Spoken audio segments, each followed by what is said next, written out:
बेटा ध्यान लगा के पढ़ाई करो तभी तो मार्क्स अच्छे आएंगे। अरे बेटा कॉन्सेंट्रेट करो तभी तो टॉपर बनोगे। कॉन्सेंट्रेशन एक ऐसा वर्ड जो हमारे पेरेंट्स, हमारे टीचर्स, हमारे रिलेटिव्स, एल्डर्स हमेशा हमें कहते हैं कि कॉन्सेंट्रेट करो, लेकिन एक्चुअली सिखाता कोई नहीं है कि कॉन्सेंट्रेट करना कैसे है। तो आज इस वीडियो में मैं आपको बताऊंगी कुछ ऐसे तरीके जिससे आपका concentration game is going to level up like never before. So watch this video till the end and let me know later in the comment box कि ये सारे तरीके रेगुलरली प्रैक्टिस करने से आपका कॉन्सेंट्रेशन लेवल कितना इंक्रीज हुआ है। Let's begin. फर्स्ट थिंग, पहली चीज जो हमें कंसंट्रेशन से बहुत दूर ले जाती है वो है ओवर थिंकिंग। हम जैसे ही पढ़ने बैठते हैं कुछ देर तो बहुत कंसंट्रेशन से पढ़ते हैं, मान लीजिए 5 या 10 मिनट, और उसके बाद सडनली हमारे नेगेटिव थॉट्स आना स्टार्ट। अगर मेरा सिलेक्शन नहीं हुआ तो, अगर मार्क्स मेरे कम आ गए तो, अगर मैं फेल हो गया या हो गई तो। ये जो नेगेटिव थॉट्स हैं आप इनको पॉजिटिव थॉट्स में कन्वर्ट कीजिए। You have to challenge your negative thought. The moment जैसे ही आपके दिमाग में ये थॉट आए कि अगर सिलेक्शन नहीं हुआ तो, इसको कन्वर्ट कीजिए सिलेक्शन होगा, उसके लिए मुझे ये करना है। अगर आप सारे requirements time to time fulfil करेंगे तो सिलेक्शन होगा। तो instead of finding more problems we have to find the solution. तो जैसे ही आपके दिमाग में आता है कि इस बार भी अगर मार्क्स कम आ गए तो आप ये सोचिए कि मार्क्स ज्यादा कैसे लाऊं। Convert your negative thoughts into positive thoughts. First thing, over thinking धीरे धीरे आपकी कर्व हो जाएगी। Point number two is distraction. Of course हम सोशल मीडिया की दुनिया में रहते हैं and distractions are one thing जो हमारी कॉन्सेंट्रेशन को हमेशा खत्म करते हैं। लेकिन आपको इस सोशल मीडिया को या फिर आपके फोन को, जो सबसे ज्यादा डिस्ट्रैक्ट करता है बाय द वे, उसको आपको यूज करना है रिवॉर्ड की तरह। यानी कि मैंने आज का टारगेट ये सेट किया, अगर मैं 2 घंटे में इतने न्यूमेरिकल्स कंप्लीट कर लेती हूँ, उसके बाद मैं 15 मिनट अपने आप को रिवॉर्ड दूंगी कि मुझे फोन चलाना है। So what you have to do is, जैसे ही आप डिस्ट्रैक्ट होते हैं आप डिस्ट्रैक्शन को रिवॉर्ड बना लीजिए। ये खत्म कर लो, इसके बाद फोन चलाऊंगी, और धीरे धीरे करके आप इस ड्यूरेशन को बढ़ाइए। पहले ये ड्यूरेशन आधा घंटा, फिर 1 घंटा, फिर 2 घंटे, फिर 3 घंटे, कि 3 घंटे का एक स्ट्रेच पढ़ाई कर लेते हैं, उसके बाद आधे घंटे का ब्रेक लेंगे और फोन चलाएंगे। तो डिस्ट्रैक्शन को रिवॉर्ड बनाइए। Number 2। Number 3 is that you have to keep a sheet, a distraction sheet with you. आप एक काम कीजिए, what you have to do is that you have to keep a white sheet with you, simple sheet. जब आप पढ़ाई कर रहे हैं तो आपके जो थॉट्स मन में आ रहे हैं, जो भी आपको ऐसा लग रहा है कि आपकी कंसंट्रेशन जिन थॉट्स की वजह से कम हो रही है, उन थॉट्स को लिखिए। यानी आप पढ़ रहे हैं, आपने 5 मिनट बहुत अच्छे से पढ़ाई की, फिर सडनली आपको ध्यान में आया कि अरे उसका मैसेज आया था, उसको रिप्लाई तो किया ही नहीं मैंने। तो सडनली आप क्या कीजिए, आप उस शीट पे लिखिए रिप्लाई टू दिस पर्सन, खत्म, कम बैक। इससे क्या होगा, धीरे धीरे आपको आइडिया लगेगा कि पहले आधे घंटे में मेरे कितने थॉट्स आए जो मुझे डिस्ट्रैक्ट कर रहे थे या जो मुझे परेशान कर रहे थे, जिनकी वजह से मेरी कंसंट्रेशन खराब हुई। आप जब ये प्रैक्टिस करेंगे रेगुलरली, पहले आधे घंटे में कीजिए, उसके बाद 2 घंटे में कीजिए, इस तरीके से आप टाइम इंक्रीज कीजिए। इसी के साथ एक चीज और करनी है कि आप एक टाइमर लगाइए। टाइमर का मतलब ये कि जैसे आपने 5 मिनट कंसंट्रेशन से पढ़ाई की और उसके बाद सडनली आपको वो डिस्ट्रैक्टिंग थॉट आ गया जब आप लिख रहे हैं, आप अपना टाइमर ऑफ कीजिए और फिर आप जब वापस कंसंट्रेशन से पढ़ने बैठे फिर टाइमर ऑन कर दीजिए। तो क्या करना है उससे, जब आप बीच बीच में टाइमर पॉज करेंगे, टाइमर ऑन करेंगे, तो उससे आपको खुद से आइडिया लगेगा कि आपकी एक्चुअल ड्यूरेशन ऑफ स्टडी कितनी है।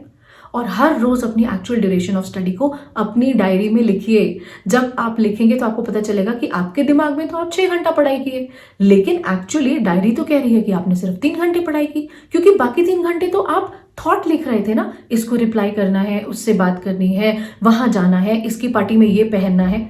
ये सारे के सारे थॉट्स जो है हमें कॉन्सेंट्रेशन लूज कर पाते हैं। तो क्या करना है, next time whenever you are sitting to study, आप अपने साथ एक शीट रखिए और उसमें अपने डिस्ट्रैक्शन थॉट्स लिखिए और उसी टाइम पे टाइमर ऑफ कीजिए।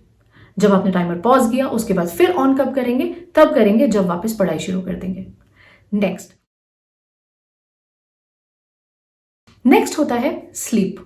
अगर आपकी नींद पूरी नहीं है तो आप वैसे भी कंसंट्रेट नहीं कर पाएंगे। जितने भी लोग ये सोचते हैं कि 4 घंटे सोना बस, बाकी तो मुझे 20 घंटे पढ़ाई करनी है, बट आप अपने मन से पूछिए कि क्या आप 20 घंटे सच में पढ़ पाएंगे? नहीं। 7 hours of uninterrupted sleep is very important for every student preparing for any kind of exam. आप खुद से देखेंगे कि अगर आपकी नींद पूरी हो रही है तो आपके कॉन्सेंट्रेशन लेवल्स अपने आप बढ़ जाते हैं, क्योंकि अदरवाइज क्या होता है, बॉडी थकी हुई होती है, माइंड थका हुआ होता है। आप जबरदस्ती उठ तो गए कि मैं 11 बजे सो के 3 बजे का अलार्म लगाऊंगा, लेकिन आप 3 बजे उठ के क्या करते हो, बस एक कप कॉफी रखते हो और उसके बाद डिस्ट्रैक्ट होते जाते हो और फिर उसके बाद 4 बजे थक के फाइनली सो जाते हो।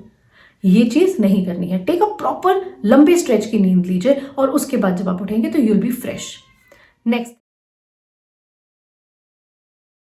जो कंसंट्रेशन इंक्रीज करेगा, मेरे लिए ये बहुत वर्क करता है। आप में से कितने लोग मोटिवेशन सुनते हैं, मोटिवेशन वीडियोस सुनते हैं या बड़े बड़े स्पीकर्स को सुनते हैं? सब सुनते हैं। उसके बाद क्या आप हमेशा के लिए मोटिवेटेड हो जाते हैं? नहीं, हम फिर एक मोटिवेटिंग वीडियो सुनते हैं। तो इसका क्या इम्पैक्ट है हमारे माइंड पे? इम्पैक्ट ये है कि motivation comes from with in. Motivate आपको बाहर से कोई नहीं कर सकता, आपको खुद अंदर से मोटिवेट होना होता है।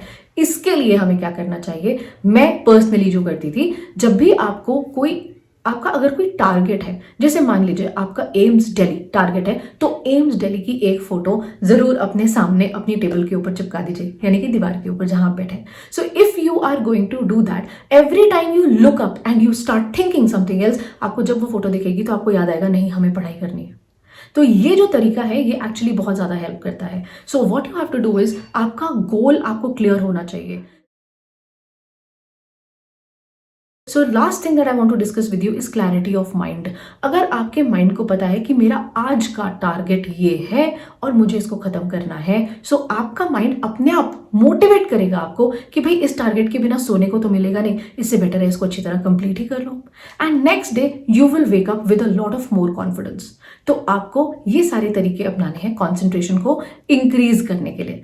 First thing, stop over thinking. You have to convert your negative thoughts into positive thoughts. Second thing, distraction sheet. Third thing, keep the timer on and timer off. And finally, you will know how much time you're actually giving. इसके लिए आप कुछ apps भी use कर सकते हैं। There are many apps which are available. उसमें आप ऐप में ऑन और ऑफ कर सकते हैं जब आप एक्चुअली पढ़ रहे हैं, यानी पॉज कर सकते हैं। Fourth thing that you have to do is sleep properly. 3 घंटे सोना, 4 घंटे सोना doesn't solve the problem.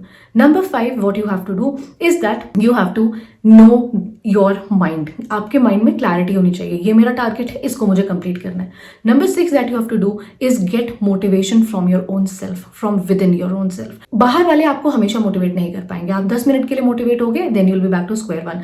So you have to know that motivation has to come from within. The last but the biggest of all is that you must take responsibility of your own self. जिस दिन आपके अंदर खुद ये feeling आ गई कि इस चीज के लिए, अपने सिलेक्शन के लिए मैं रिस्पॉन्सिबल हूं, ना कि मेरे पेरेंट्स, ना कि मेरे टीचर्स, 100% रिस्पॉन्सिबिलिटी वो मेरी है। Teachers and parents are there to support, please remember that it is your own life which you are going to make. आपको जिस दिन ये चीज हो गई, उस दिन आपकी कॉन्सेंट्रेशन सेल्फ मोड में बन जाएगी।